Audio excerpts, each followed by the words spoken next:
भाई और किसी देश का किस्सा जो आपको याद आ रहा हो, आपको लग रहा हो कि ऑडियंस तक ये बात जानी जरूरी है? भाई मॉरिटेनिया का बता देता हूँ मैं। मॉरिटेनिया एक देश है सहारा रेगिस्तान में, पूरा देश रेगिस्तान है वो 99%। उसकी जो कैपिटल सिटी है वो भी रेगिस्तान पे बनी हुई है, जैसे कि दुबई है।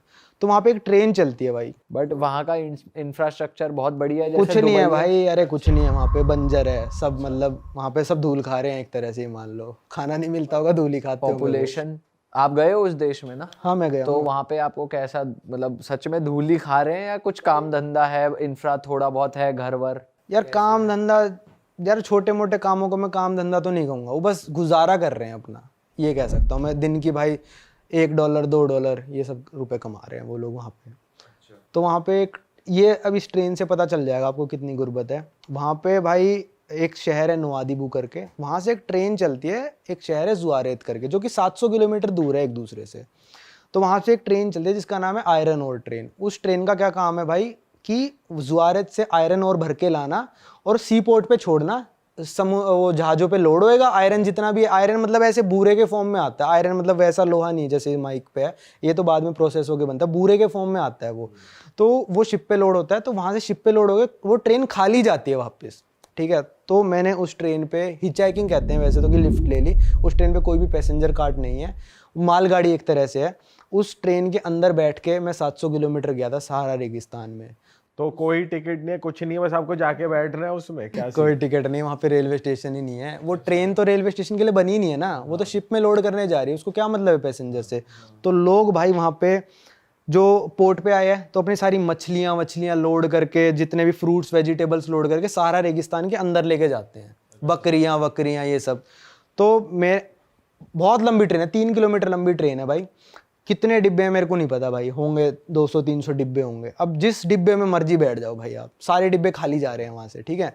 तो भाई मैंने वहाँ पे लोगों से दोस्ती कर ली जो जा रहे थे।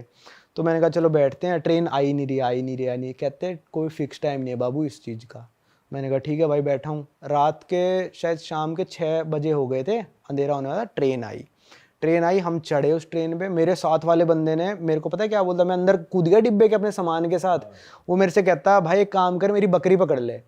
वो भाई नीचे से मेरे को बकरी पकड़ा रहा है और वो बकरी मूतने लग रही है। मैंने कहा यार कहाँ फंस गया मैं, बुरा फंस गया। हाँ, तो भाई उसने मेरे को बकरी पकड़ाई, मैंने बकरियां अंदर रखी, 10 एक बकरी पकड़ाई उसने मेरे को। अब भाई मैं रात को सोने लग रहा हूँ क्या हुआ, हंसी आ रही है, सीन इमेजिन कर। हाँ तो देख भाई बकरी पकड़ रहे, वो क्या कर रहा है, वो गिर रही है, बारिश हो रही है, बस बकरी। अरे मेरे को तो ये भी अजीब लग रहा है ना। गुलाब जामुन तो नहीं टपका दिए उस बकरी ने? गुलाब जामुन नहीं होती बकरी की, तो वो होती है सतमोला। भाई मेरे को तो वो भी अजीब लग रहा है कि बकरी के हाथ कैसे पकड़ूं यार, हाथ ही ना हाथ में आ जाए, क्योंकि हमने तो कभी पकड़ी नहीं है। तो भाई -2-3 टेम्परेचर, मैं सब कुछ लपेट के सो रहा हूँ, मैं मरने की हालत में हो गया। मेरे को नहीं पता था यार इतनी ठंड हो जाएगी रेगिस्तान में। अब वो साली बकरी क्या करे, वो रात को जाग रही है। अब मैंने सर पे पूरा बांध रखा, सब कुछ कवर करके जाना होता है वहाँ पे मुंह। वो बकरी पता है क्या करे, मेरे को कुछ खाने का आइटम समझ रही है और मेरा सर का वो आगे खींच रही है। मैं कह रहा यार मेरे को लग रहा है हवा से खींच रहा है बार बार, मैं बार बार उसको बांधू। अगर वो ना बांधो ना, कवर क्यों करना होता अपने भाई पूरी रेत घुस जाएगी आपके पूरे शरीर में। रेत धूल उड़ती रहती है रेगिस्तान में। और आपकी आयरन ओर की ट्रेन है ना, तो आयरन तो पड़ा है उसमें बूरे की फॉर्म में, वो आपके अंदर घुस जाएगा, तो आपके सिर में घुस जाएगा। तो सब कवर करके जाना होता है आपको। वो गोगल्स पहन के जाते हैं लोग, तो स्की गोगल्स। तो मेरे पास था नहीं, मैं नॉर्मल चश्मा पहन के चला गया था। तो भाई मेरे बार बार वो खुले जा रहा, मैंने कहा क्या चल रहा है ये, फिर खुल गया। फिर बाद में पता चला भाई वो बकरी ना आके ऐसे पकड़ रही है और उसको खींच रही है, उसको लग रहा है खाने के सामान है। ये पूरे रात बकरियों ने परेशान किया मेरे को। और फिर अगले सुबह उस बंदे ने मेरे से बकरियां उतरवाई भी हैं। और भाई सुसु आ जाए तो वहीं करो, सुसु आ जाए तो वहीं पे करो, कोने में। तो कोने में करके आ जाता, थोड़ी देर में सूख जाता था भाई, जहाँ पे सब लोग कर रहे होंगे। हाँ बकरियों के पास कर देता था। टिट फॉर टैट कर दिया।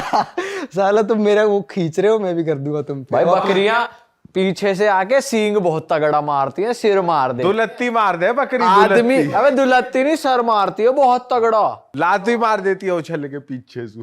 साला ये क्या कर वो रहा तो गधा मारता है, वो भी मार बकरी दे तो यूं दो ऐसे पीछे जाती है और आके सींग ही मारती है। और बंदा कंटेनर के बाहर अगर वहां गिर गए आप बाहर तो आप बच नहीं सकते, आप मर गए वहाँ। हैं ओ हाँ ट्रेन तेज चल रही होती है और बीच बीच में ना ट्रेन रुकती है, वो तो रुकती है तो क्या होता है भाई, ट्रेन इतनी लंबी है ना, अब आगे से इंजन ने एक डिब्बा खींचा, वो खींचते खींचते खींचते हमारे डिब्बे तक जब बारी आती है ना, हमारा डिब्बा तो स्टील खड़ा है और ट्रेन चलने लग रही है, तो एकदम से आवाज आती है फट करके, आपकी फट जाएगी वहीं पे।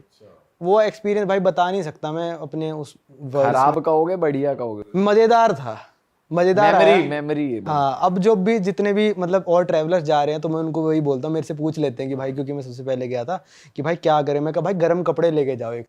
लेकिन जब आप ये बताओ, जब आप शहर पहुंचे हाँ ट्रेन से ट्रैवल करने के बाद, वो कैसा था फिर? कैसा भाई लगा? वहाँ पे ट्रेन लग गई, ठीक है, लोग अपना सामान उतार रहे हैं, अब वो सामान शहर तक भी जाना है क्योंकि वो तो खदान पे रुकी है ना ट्रेन, तो वहाँ पे गाड़ियों की लाइन पहले से लगी होती है लोगों की, कि मेरा बंदा आने वाला है सामान लेके, मैं गाड़ी में लोड करके सामान लेके जाऊंगा।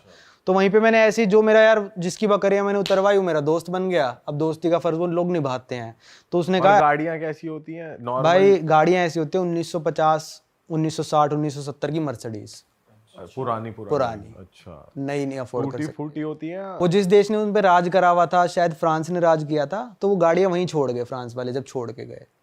तो पर चल अभी भी रही हैं वो गाड़ियां, तो वो नहीं खरीद सकते। तो उसने मेरे को गाड़ी में बिठाया, बकरियां जितनी भी थी भाई सारी डिग्गी में लोड करी, अच्छा पैर बांधे उनके और डिग्गी में लोड करी, अच्छा, एक एक पैर बांध के डिग्गी में लोड करी। एक दो भाई मेरे कदम पे रख दी, वो जो मेरे पैरों में रख दी, जो छोटे बच्चे थे बकरियों के, बड़े वाले सारे डिग्गी में थे। फिर उस बंदे ने मेरे को शहर में छोड़ दिया, मैंने कहा भाई मेरे को एक होटल में छोड़ दिया, होटल वाला ज़्यादा पैसे मांग रहा था, तो मैं वहाँ पे एक हमाम में चला गया। फिर हमाम होता है नहलाने वहलाने का सिस्टम, तो वहाँ पे था कि मैं घुसा हमाम में, मैंने कहा भाई मेरे को साबुन दे दे भाई, थोड़ा शैम्पू दे दे। वो नाई की दुकान थी वैसे तो, पर अंदर उन्होंने नहाने का भी बना रखा था। तो मैंने कहा एक साबुन दे दे, एक मेरे को शैम्पू दे दे। तो वो कहता ठीक है, कहता अभी ना आप अपने कपड़े उतार के चड्डी में यहाँ बैठ जाओ थोड़ी देर। मैंने कहा ये क्या मतलब है, पानी देना भाई मेरे को? तो कहता नहीं, अभी मैं आके आपका मैल उतारूंगा। मैंने कहा भाई मेरे को नहीं उतरवाना, मेरे को नहीं उतरवाना। हाँ टर्किश हमाम होता है ना, उसमें बंदा आके आपका मैल रगड़ता है पूरा। अच्छा हाँ कभी मैल के बहाने कुछ और ही उतार दे। कभी तुम्हारी खाल तार दर करना काम है। तो मैंने कहा भाई मेरे को नहीं करना। कह रहा पक्का? मैंने कहा हाँ भाई नहीं करना। मेरे को तो बड़ा अजीब लगे यार, उस टाइम तक मैंने कम ही देश घूमे थे, जापान जितना ओपन माइंड हुआ नहीं था मैं। तो फिर उसने फिर कहा ठीक है आपको नहीं करना तो नहाने का है। फिर मैं नहाया धोया, सारी मिट्टी उतारी, फिर टैक्सी में बैठ के मेन शहर आ गया था। अच्छा, तो मेन शहर कैसा था? कुछ नहीं था भाई, वो भी बंजर है। अच्छा, कुछ वो नहीं भी है, ऐसे? पूरा रेगिस्तान है वो देश, कुछ भी नहीं है वहाँ पे। धूल खाने खाते को मिल जाता है मतलब ऐसे? भाई बहुत ही मुश्किल से मिला मेरे को वहाँ पे, खाने वाने का कुछ नहीं है। बहुत ही मतलब पिज्जा विज्जा पर हर जगह मिल जाता है पूरी दुनिया में ना, क्योंकि इन देशों ने राज किया है, इटली फ्रांस वगैरह, तो ये अपनी छाप छोड़ के आए वहाँ पे। पिज्जा पास्ता ये सब मिल जाता है। ओके। कौन सी कंट्रीज है? हमने सुना बहुत डेंजरस कंट्रीज भी है वहाँ, जैसे नाइजीरिया आप गए हो, वहाँ कुछ हुआ हो तो भाई बताओ। Nigeria one of the most scariest country थी मेरे पूरे ट्रैवल जर्नी में आज तक की। नाइजीरिया को कहते हैं भाई kidnapping capital of the world. वहाँ पे सबसे ज़्यादा किडनैपिंग्स होती हैं। तो हम भाई लागोस मेन सिटी है नाइजीरिया में, वहाँ पे हम उतरे थे। हम उतरे और रात के बज रहे थे 2। तो 2 बज रहे थे तो हमने पुलिस ऑफिसर से पूछा, हमने ऊबर बुक कर रखी थी कि क्या हम ऊबर में बैठ के चले जाएं, क्योंकि ऊबर को यहाँ भी सेफ मानते हैं इंडिया में, रात के 4 बजे 2 बजे की ट्रैक हो जाएगी। तो पुलिस ऑफिसर हमसे बोली तुम तो पागल हो, तुम ऊबर बुक करके क्यों जा रहे हो, यहीं पे सो जाओ, एयरपोर्ट पे फर्श पे सो जाओ, पर सुबह जाना तुम, वरना तुम हो जाओगे किडनैप। पक्की बात है? पक्की बात है कि आप किडनैप हो जाओगे। अच्छा जी। तो फिर वहाँ पे मैंने नाइजीरिया में जब मैं था तो एक सिटी जा रहे थे हम, इबादान करके, लागोस से 150 किलोमीटर दूर है इबादान का शहर। तो वो हाईवे जाता है, एक मेन हाईवे उनका, काफ़ी मतलब मेन हाईवे है। तो हम जब पहुंचे और वापस आ गए ना, हमारे वापस आने के 2 दिन बाद हम खबर पढ़ रहे हैं न्यूज़ में कि पूरा हाईवे रुकवा देते हैं लोग। पूरा हाईवे चल रहा है, मतलब यहाँ पे जो भी आप हाईवे इमेजिन कर सकते हो इंडिया में, वो पूरा हाईवे रुकवा दिया, सारी गाड़ियाँ रुकी, बंदूक वाले बंदे आए। जो भी बंदा पसंद आ रहा है, जो फॉरेनर लग रहा है, इंडियंस बहुत रहते हैं वहाँ पे, जो बंदा फॉरेनर रह रहा है वहाँ पे, उसको किडनैप करके ले जाएंगे। ना पुलिस करती कुछ, ना कुछ करती, पॉलिटिकल पार्टीज कुछ नहीं करती, क्योंकि किडनैपर से तो पॉलिटिकल पार्टी वहाँ पे पैसे ले रही है। जो वहाँ से लेगा पैसे, जो क्या कहते हैं उसको, फिरौती, वो पॉलिटिकल पार्टी के पास जाते हैं। तो पॉलिटिकल पार्टी का पूरा सपोर्ट है। नॉर्थ नाइजीरिया में गया नहीं, वो तो भाई ये मान लो जहाँ पे मैं था उससे 5-6 गुना ज़्यादा खतरनाक है। तो भाई वो वैसे किडनैप करके लूट पार्टी करते हैं, पैसे वैसे लेते हैं? पैसे दे दोगे तो छोड़ देंगे, ज़्यादातर ये मैंने सुना है, पैसे दे दो तो छोड़ देते हैं। बोको हराम करके एक मतलब टेररिस्ट ऑर्गेनाइजेशन है, वो करती है सब किडनैपिंग वगैरह। और वहाँ पे एक बार हुआ था, जैसे यहाँ पे अपने वंदे भारत एक्सप्रेस ट्रेन चलती है नाइजीरिया में, तो इंडिया में चलती है, तो नाइजीरिया में सेम ट्रेन है, एक ही रूट पे चलती है, बस वो वही वाला रूट जो मैं हाईवे बता रहा हूँ उसकी पैरेलल चलती है। उन्होंने पूरी ट्रेन रुकवाई बकायदा और सब लोगों को किडनैप करके ले गए, अरे जितने भी फॉरेनर्स थे, अच्छा क्योंकि फॉरेनर्स ही अफोर्ड कर सकते हैं, वहाँ पे गरीब देश है, तो उनको पता है फॉरेनर्स जा रहे हैं फर्स्ट क्लास में बैठ के, तो रुकवाई ट्रेन, आराम से किडनैपिंग करी और चले गए। अरे बाप रे बाप। भाई इसको इसलिए हम जब भी वहाँ पे मतलब मेरे को अपने होटल से रेस्टोरेंट तक भी जाना होता था ना भाई, ऊबर बुक कराता था, अपने दोस्त के साथ ही था मैं तो, और भाई पूरा हम चौकन्ना रहते थे कि हमको कोई किडनैप ना कर ले। हमेशा एक गाइड रखा मैंने वहाँ पे साथ में, एक डेंजरस मार्केट में भी गए थे, हम ऐसे उस पे चढ़ रहे हैं जैसे फ्लाईओवर से नहीं होते जो जिस पे पैदल चढ़ के जाते हैं रोड पार करने के लिए, तो हमने डेंजरस मार्केट क्रॉस कर ली आराम से। डेंजरस मार्केट क्यों कह रहे हो आप उसे? भाई वहाँ पे आपको चाकू मार देंगे, वहाँ पे आपको लूट लेंगे। वो मार्केट में मिलता क्या? नॉर्मल नॉर्मल लोग वहाँ पे, पर आप तो फॉरेनर हो ना भाई, आप वहाँ पे गोरे लगोगे, नाइजीरिया में तो सारे मतलब ब्लैक्स हैं, तो आप अलग से चमकोगे वहाँ पे कि इसके पास हैं पैसे। और इंडियंस वहाँ पे माने जाते हैं अमीर लोग, तो पहचान लेगा मेरी शक्ल से कि मैं इंडियन हूँ, तो वो चाकू मार देगा या लूट लेगा मेरे को, जो भी है। तो हम फ्लाईओवर पे ऐसे ऊपर चढ़ रहे थे, तो हमारा गाइड ना आगे आगे चल रहा था, और वो ना गाइड एकदम से पीछे मुड़ गया, वो नाइजीरियन था, पीछे मुड़ गया, कहता चलो चलो चलो यहाँ से चलो। हमने कहा क्यों? वो नाइजीरिया में इंग्लिश बोलते हैं, तो वो कहता वो 2 बंदे आप ऊपर देख रहे हो वो लूटने वाले हैं हमको। हम ऐसे फिर ऐसे मैं थोड़ा तेज तेज चलने लग गया भाई, ऑब्वियस सी बात है थोड़ा बंदा डरेगा। कह रहा भाई आराम, 20 लो, इनको पता चल गया कि हम भाग रहे हैं, तो आराम से चलो, कुछ नहीं होएगा कुछ नहीं होएगा, मैं बचा लूंगा। तो हमने थोड़ा हट्टा कट्टा सा बंदा रख रखा था कि भाई कुछ तो बचाएगा। भाई आपको लग रहा था वैसे वो बचाता आपको? हाँ भाई वो बंदा कर रहा था, मतलब उसने काफी जब साथ उसने दिया। स्टार्टिंग में हेल्प करी थी कि नहीं बात ये तो चल ठीक है कि बता दिया कि भाई यहाँ से निकलो, पर जब असली में चाकू खुल गया हाथ में तब की वहाँ पे पूछ रहा हूँ मैं। बंदे मैं बता रहा हूँ जो आपने मतलब जो ड्राइवर रख रखा है नाइजीरियन बंदा, जो क्या कहते हैं जो कुक रख रखा है, जो भी आपका सेफ्टी वाला है, वो पैसों पे काम करेगा। अगर आप उसको कह दोगे ना उस टाइम पे मैं तेरे को $100 दूंगा, वो अपनी जान पे खेल जाएगा, पर आपको रक्षा कर देगा आपकी वो, क्योंकि वो पैसों पे काम कर रहा है बंदा। पर पैसे नहीं दोगे तो वही लूट के ले जाएगा। अच्छा, तो अपने ड्राइवरों पे भी वहाँ पे इंडियन लोग यकीन नहीं करते हैं कि क्या पता यही हमको लूट ले, पर उनको सैलरी थोड़ी अच्छी देते हैं वो, ताकि ये लॉयल रहे। तो तुमने जो नाइजीरियन ये गाइड रखा हुआ, तुमने इससे और कुछ किस्से पूछे थे, कुछ बताया उसने तुम्हें, स्टोरीज वगैरह? ना इतना बात करने का टाइम नहीं मिला, क्योंकि वो मार्केट में ही थे हम उस टाइम पे, और हमारी क्या हुई मार्केट में ना, हमने कहीं और गाड़ी खड़ी कर दी थी, तो मतलब जैसे गाड़ी किसी की ब्लॉक हो गई, तो अगले बंदे ने क्या करा, पंचर करके चला गया हमारी गाड़ी। पर वो नाइजीरियन इतना सही बंदा था कि जाता और कहता मैं ही पंचर लगाऊंगा, मैं ही करूंगा, तुम अंदर बैठो आराम से एसी में, तुमको कोई खतरा नहीं होना चाहिए, तुम बैठे रहो। तो कई बार अच्छे बंदे बहुत मिलते हैं, जैसे कहते हैं ना, जैसे मेंटेलिटी है कि ब्लैक लोग बेकार ही होते हैं, लूट लेते हैं, ये लेते हैं, तो कई बंदे अच्छे भी मिल जाते हैं। सही कह रहे हो भाई, ये तो है। भाई आपके साथ एक बार ब्राजील में कुछ हुआ था, चाकू वाकू मारने का किस्सा, भाई सब लगते लगते आपको बचा था। हाँ भाई, तो वो क्या ब्राजील सीन के था भाई, बारे में बताओ। कुछ बताओ पहले तो, कंट्री एज अ होल, और आपके साथ क्या हुआ था वो भी बताओ। भाई सबसे खतरनाक जो पूरे दुनिया में कॉन्टिनेंट है ना, वो साउथ अमेरिका है। कोलंबिया ले लो, अर्जेंटीना ले लो, ब्राज़ील ले लो, वेनेजुएला ले लो, ये पूरा साउथ अमेरिका कॉन्टिनेंट सबसे ज़्यादा खतरनाक है। खतरनाक अलग अलग लेवल्स पे होता है भाई। सीरिया अपने में अलग खतरनाक, ही बम गिरेगा वहाँ पे, लोग आपको कुछ नहीं कहेंगे। नाइजीरिया में आप किडनैप होगे, आपको मारेंगे नहीं डायरेक्ट, पर ब्राज़ील वगैरह में क्या है, आपको चाकू घोंप देंगे, आपको मार देंगे।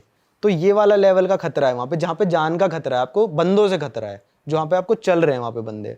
तो क्या हुआ था भाई कि हम, पहला दिन था मेरा, बिल्कुल पहला दिन, मैं साउथ अमेरिका में पहली बार लैंड हुआ था, पहला दिन था। मैं अपने दोस्त के साथ अपने होटल से निकला, और अपने दोस्त के होटल की बाहर जाके खड़ा हो गया। मैं नीचे खड़ा हूँ, उसका वेट कर रहा हूँ, बस वो नीचे ऊपर से नीचे उतरेगा। तो भाई 3-4 बंदे आए, पहले शायद एक बंदा आया था, 1 या 2, वो आके पोर्तुगीज़ में कुछ बोलने लगे, वहाँ की लैंग्वेज पोर्तुगीज़ है, तो बोलने लगे, तो हमने उसको इंग्लिश में रिप्लाई कर दिया। उसको पता चल गया ये फॉरेनर है, इनको नहीं आती हमारी भाषा, क्योंकि हम थोड़े ब्राज़ीलियन जैसे ही लगते हैं, वो भी थोड़े टैन है, हम भी थोड़े टैन है, तो वो पता करने आया था कि फॉरेनर ही हैं, यहाँ के बंदे हैं। तो उसको पता चल गया कि भाई ये तो हैं फॉरेनर बंदे, इनको लूटा जा सकता है। भाई विदिन ए मिनट, 1 मिनट में वो 3-4 बंदों के साथ आ गया। 2 बंदे हमारे पीछे खड़े हैं, मेरा दोस्त साइड में खड़ा है, 2 बंदे पीछे खड़े हैं, एक बंदा इस तरफ मेरी तरफ, एक बंदा मेरे दोस्त की तरफ। भाई उसने निकाल लिया अपनी जैकेट में से ऐसे चाकू और मेरे को दिखा दिया चाकू। अरे तेरी। ओ भाई मेरी ऐसी फटी ना भाई, क्योंकि मेरे को ये डर नहीं है कि लूट ले भाई, तो क्या लूट लेगा, मेरा 1 लाख का सामान लूट लेगा ज्यादा से ज्यादा। पर ये इसने चाकू घोंप दिया तो मैं क्या करूंगा यार, जिंदगी भर वो चीज मेरे को हर्ट करेगी कि मेरे यहाँ चाकू घुपा था, शरीर खराब हो जाएगा। मैं डर गया, मैंने कहा हाँ हाँ भाई। वो क्या हुआ, मेरा फोन ना उल्टी जेब में था, वैसे हम जिस जेब में रखते हैं राइट साइड में, लेफ्ट में था उस दिन। तो क्या वो मेरी ना ऐसे ऐसे जेब ऐसे आके करने लगा, ऐसे ऐसे ऐसे कर रहा है करे जा रहा है, उसको फोन मिल ही नहीं रहा है, मेरी जैकेट पे कर रहा है ऐसे ऐसे। तो उसने फिर दूसरी जेब में हाथ मारना शुरू किया। पहले तो मेरा भी इंटेंशन था कि भाई फोन बचा लूं अपना, फिर जैसे जैसे चाकू पास आता दिखाना मेरे को मौत तो दिख फिर रही औकात थी। दिख गई कि भाई नहीं ये तो मार देगा। तो मैं ऐसे फोन निकाल रहा हूँ, मैंने कहा ओके आई एम गिविंग ऐसे निकाल रहा हूँ, पर चाकू पास ही आया जा रहा है यार, रुक ही नहीं रहा है चाकू। मैंने कहा रोक ले भाई, दे रहा हूँ मैं, उसको समझ में नहीं आ रहा। तो भाई मैंने कहा यार ये मार देगा, मेरे को लग रहा है चाकू, मैं इसको फोन दे भी दूंगा। तो थोड़ा सा ही मैंने पुश करा होगा और मैं रोड के उस साइड भाग गया, दूसरी साइड। मेरी एक चप्पल भी उस साइड ही रह गई थी, मैं नंगे पैर खड़ा हूँ वहाँ पे रोड में, मैं दुकान में भाग गया। और दोस्त वही खड़ा हुआ है। दोस्त वहीं पे खड़ा हुआ है, वो भी थोड़ी देर बाद भाग ही गया, मतलब 2 सेकंड बाद शायद वो भी भाग गया होगा। दोस्त मेरे को पता ही नहीं चला ना कहाँ गया, मैं अपने हड़बड़ी में रह गया भाई। तो वो बंदे वहीं खड़े होके मेरे को देख रहे हैं चारों, हिम्मत देखो, वहीं खड़े होके देख रहे हैं। इंडिया में ऐसा नहीं करेगा बंदा, वो भी भाग जाएगा भाई। फिर मैंने करा कि मेरे दोस्त ने क्या करा, इनका जाने का वेट करते हैं हम, अपने तीसरे दोस्त जिससे मिलने आए थे ना उसके होटल में अंदर घुस गए हम। ठीक है, हम वेट करते रहे कि बंदे जा रहे हैं। मेरा दोस्त थोड़ा हिम्मत करके बाहर गया, पहले कहता मैं तेरी चप्पल उठा लाऊं। मैंने कहा साले तू चप्पल में जान रिस्क पे डाल दे। तो उठा के ले आया, वो कह रहा बंदे चले गए वो। तो हम थोड़े आगे गए, पुलिस वाले खड़े थे, हमने ट्रांसलेट करके दिखाया कि भाई देखो ऐसे ऐसा हुआ है हमारे साथ, और ऐसे ऐसे हम, मेरे को चाकू मारने आ गए यार, तुम कुछ करो। और हमको वो बंदे फिर दिख रहे हैं, उसी चौराहे पे खड़े हैं, वहीं खड़े हैं वो बंदे, मैं पहचान रहा हूँ उसको, जा ही नहीं रहे, पुलिस वहीं खड़ी है। तो पुलिस वाले ने कहा आपको चाकू लगा? मैंने कहा नहीं लगा। कहते आपसे कुछ लूटा पार्टी करी? मैंने कहा नहीं करी। तो कहता किस चीज़ का केस बनाए हम उस पर? हम कुछ नहीं कर सकते, जाओ। क्योंकि वहाँ की पुलिस जो है ना वो गैंगस्टर से डरती है। वहाँ पे जैसे यहाँ पे स्लम्स होते हैं ना, वहाँ पे कहते हैं फवेला। मैंने फवेला का टूर भी करा था। वो इतना मतलब कंजस्टेड होता है सब कुछ कि आप ढूंढ नहीं सकते कुछ भी। पर मैंने जो फवेला का टूर की एक गाइड के साथ करा, पर उस गाइड ने मेरे को एक बात बताई कि आप इस फवेला में आओगे ना, आप अकेले भी आओगे तो भी आपको यहाँ पे कोई टच भी नहीं करेगा और आपसे कुछ छीनेगा भी नहीं फ़ोन। पर आप वीडियो बनाओगे वो फिर मतलब इरिटेट हो जाते हैं, फिर आपसे कुछ कर सकते हैं। पर फवेला में आपके साथ कोई बुराई नहीं होगी क्योंकि वो कंट्रोल करता है वहाँ का लीडर। अब फवेला में कुछ भी हो रहा है बुरा किसी के साथ तो उनको पता चल जाता है इस बंदे ने इसके साथ लूटा पार्टी करी है, तो उस बंदे की क्लास लगा देते हैं वो। पर उन गैंगस्टर से पुलिस डरती है, वहाँ के पुलिस के हाल मतलब है। वो फवेला के लोग बाहर आके करते हैं बदमाशी, अपने अपने एरिया एरिया में बदनाम नहीं नहीं करते, करते। हाँ। उसके बाद क्या हुआ जब तुमने पुलिस को दिखाया, फिर उन्होंने कुछ करा नहीं, फिर उसके बाद बात नहीं खत्म भाई होगी? उसके बाद पूरे ब्राजील में मैं डर के घूमा। कितने दिन तक रहे थे? मैं 40 दिन था ब्राजील कौन में। सी 40 दिन तक? ब्राजील में था। तो वहाँ पे जो साओ पाउलो कैपिटल है और रियो डी जेनेरो जो सुना होगा, जहाँ पे ओलंपिक्स में, वहाँ पे रियो डी जेनेरो में आपने सुना ही होगा, चलते हुए बंदों को चाकू मार दिया। वहाँ पे चलते हुए मेन बीच पे बंदों को चाकू मार के चले गए लोग, जब वहाँ पे ओलंपिक्स हुए थे। इतनी भीड़ थी वहाँ पे। मेन जो बीच है उनको दिखा इसके पास फ़ोन है, नहीं दे रहा, चाकू मारा, फ़ोन लिया, अपना गायब। वहाँ पे ये सब चलता है, वहाँ पे जान का खतरा बहुत ज़्यादा है। तो आप जैसे नाइट लाइफ देखी आपने वहाँ की? मेरी हिम्मत नहीं हुई, मैं सही बताऊं तो। मैंने लगभग हर देश में नाइट लाइफ देखने चला जाता हूँ। अमेरिका को इतना डेंजरस कहते हैं, मैं वहाँ तक चला गया क्योंकि वहाँ पे वो खतरा नहीं है। अमेरिका में कोई पागल आके बंदूक से गोली चला दे वो बात अलग है, पर ऐसे चाकू नहीं मारेगा कोई। तो मेरे नाइट लाइफ अकेले जाने की हिम्मत नहीं हुई भाई। वैसे आप तो इसका मतलब आप दिन में ही घूमते थे? हाँ, मैं दिन में ही घूमता था भाई। 5 बजे के बाद मैं आ ही जाता था, क्योंकि वहाँ पे भाई मतलब मेरे को लग रहा था कि एक बार चाकू घुपा भाई जिंदगी बर्बाद है ना फिर तो। वहाँ पे गए थे रियो दी जेनेरियो? हाँ, रियो डी जेनेरो भी गया था। वहीं पे तो फवेला है वो सबसे बड़ा वाला। अच्छा। और वहाँ पे खाना कैसा है? ब्राजील में ठीक है खाना, आपको वेजिटेरियन मिल जाएगा। अच्छा मिल जाता है? इंडियन रेस्टोरेंट्स और इंडियंस लोग हैं वहाँ पे? भाई एक चीज जो हर देश में आपको मिलेगी 5 या 6 देश छोड़ के, वो है इंडियन रेस्टोरेंट। अच्छा। और मैं हर देश में गया हूँ जहाँ पे है। क्योंकि भूख जो है ना वो इंडिया के खाने से ही मिटती है। बेस्ट खाना इन द वर्ल्ड है इंडियन खाना। कोई कहे चाइनीज पिज्जा पुज्जा ये सब फालतू हैं। इंडियन खाना जब पेट ये में सब जाता है 1-2 ना, दिन के ही हैं। 1-2 दिन के ही हैं भाई अपना दाल रोटी मिल जाए, विदेश में तो ये होता है 3-4 दिन बाद भाई सिंपल दाल येलो वाली और रोटी, हाँ। ये मिल जाए बस जन्नत है। भाई जो कॉमन मेन्यू होता है ना अपना, पनीर बटर मसाला, दाल मखनी, 4 नान लगा बटर वाला दबा के, हाँ। वो चलता बाहर जाके भी ये ढाबे वाला मेन्यू चाहिए। वही उसी से पेट भरता है असली में। तो वहाँ अच्छा मिलता है ब्राजील में? ब्राजील में ठीक मिलता है। अरे वाह, आपने ये वीडियो यहाँ तक देख ली भाई, तुमने हमारी मेहनत सफल कर दिया। तुम ही लोग हो असली रियल हिट।